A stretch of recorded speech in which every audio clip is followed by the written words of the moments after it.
Na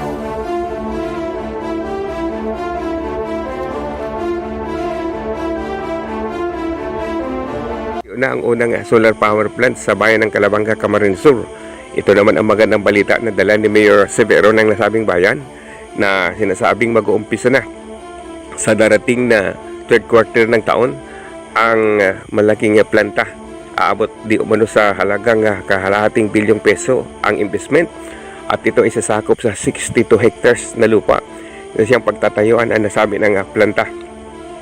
Sa pahayag pa ng alkalde, ang manginginabang sa nasabing project ay ang mga taga Calabanga dahil sila ay mabibigyan ng job opportunities at magiging hanap buhay ng mga kababayan ng alkalde. Maliban pa dito, may i-convert di umano sa tourist spot ang bahagi ng nasabi ng planta dahil sa taglay nitong ganda, lalo na sa paningin ng mga tao.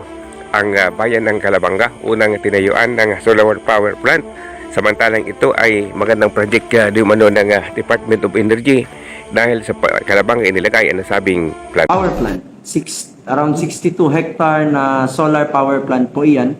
Nagbisita po kami ni Engineer Pabi ko dyan last week.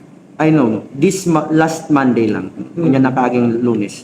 Para hilingon sa operation. And maugma kami kasi very much compliant po si solar power plant. Ang target po nila is I guess third quarter this year na mahama na yun, or second quarter this year na mahama.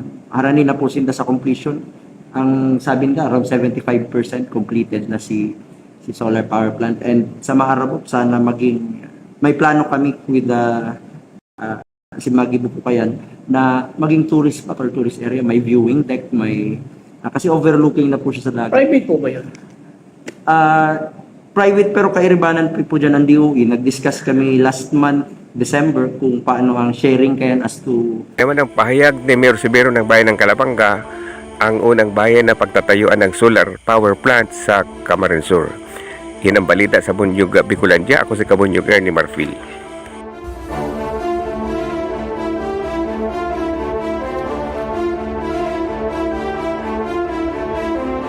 Tanging sa Partido District sa Camarines Sur ang may naisumiti ng forms na may lagda mula pa sa mga constituent sa Camarines Sur na sa ngayon ay naisumiti na sa opisina ng Commission on Election. Isa naman si Punong Barangay Olivio Eliver ng Santa Maria Lagunoy, ang Liga President na ng sabing bayan ng pahayag. Welcome sa kanilang barangay ang nasabi ng People's Initiative at nakahanda din umanong magpirma dito ang constituent ng mga barangay, subalit kailangan ipaliwanag ang nilalaman nito, ang kahalagaan, importansya at objectives ng sabi ng People's Initiative. Magandang hangarin lang po ang sadya ng mga batas natin at matagal na din pong hindi naamyendahan ang konstitusyon natin. Nagbabago rin naman po ang bansa, pati naman po sa mga pangulo ng Pilipinas. Basta hindi po ibenta yung bansa natin. Pinampahayag ni Punong Barangay Maria Olivio Oliver ng Santa Maria Lagunoy. Samantalang sa ngayon, ang People's Initiative ay naglilibot pa sa probinsya para magkalap ng lagda at para sumiti na sa Commission on Election ang mga forms para sa People's Initiative.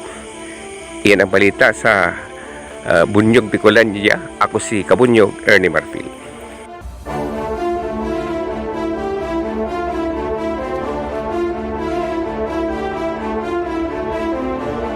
Walang pagbabagong nangyari sa opisina ng alkalde sa arrangement nito.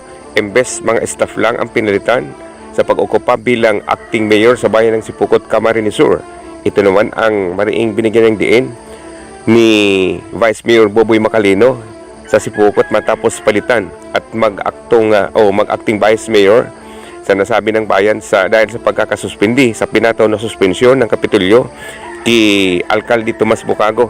Sinabi ni Macalino na pag natapos na ang pinataw na suspensyon ay ibabakante niya na ang nasabi ng opisina at upuan para bigyang diin at i-welcome si Mayor Tomas Bucago. Si Bucago ay nasuspindi sa loob ng 3 buwan dahil sa akusasyon ng illegal quarrying operation na ginawa di umano nito sa bayan ng Sipukot, kung kaya si Vice Mayor Boboy Macalino ang umaktong alkalde ng nasabi ng bayan. Samantala, dahil sa pagsibak kay Bucago, si Team Juan Camsor na mga Villaperte, pinagmabuti nito ni Bukago na umanib na sa pursa ni Arkitek Maribel Andaya ng Anduyog Camsor at tuluyan ng talikuran ang mga Villaperte. Sa ngayon, si Mayor Tomas Bukago, Maribel Andaya at Buboy Macalino ay nasa iisa ng partido. Yan ang ulat sa Bunyog Balita. Ako si Kabunyog, Ernie Marfil. Bunyog, bunyog, halikan na kasama ka. Bunyog, kapag buklod ay may pag-asa. Luzon, Visayas, Mindanao, isa ang pananaw. Sa bagong Pilipinas ang bunyog isisigaw.